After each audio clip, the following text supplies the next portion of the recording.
This is just a follow-up video of my Muscadine trellising system from a previous video. You can see it a little bit better here. It's just a metal T-pipe that I welded. We got it sitting about 2.5 feet in the ground in concrete. And then going from each pipe, this is just chain link fence top rail that I just have bolted on. Bolts and U-bolts holding it to the T-pipes.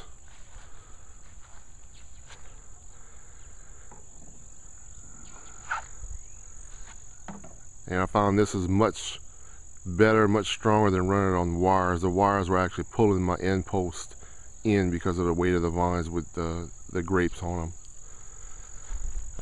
Also, I just want to show anyone who's grows muscadines. This is what they look like once all the foliage drops. This is all of last year's growth, which wasn't much because of the severe drought and heat that we had here, even though I was watering. This is everything before I'm getting ready to prune this vine here. This is an Ison out of Ison's nursery in Georgia. You can see how the vines are just all over the place. Once we did get some water last year, they really started to grow. Now in comparison, I trimmed this vine up yesterday. You can see how everything's nice and clean.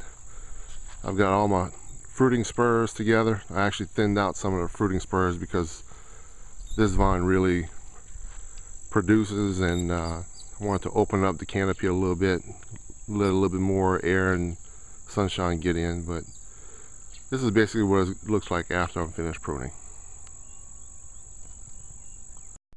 Here's another tip for you. When you're trimming your muscadines, you want to keep a lookout for this. This is tendrils from last year's branches that are wrapped around one of my main fruiting spurs. If you don't take these off, it'll help strangle the fruiting spurs and you'll get a lot less production from this spur. So take your time, unwrap them, get them off. So this is what it looks like after I've trimmed my muscadines. You can see, if you compare it to the beginning of the video, everything's nice and open now. Got all the long canes trimmed back, all my fruiting spurs nicely trimmed back for the new growth that'll be here this summer.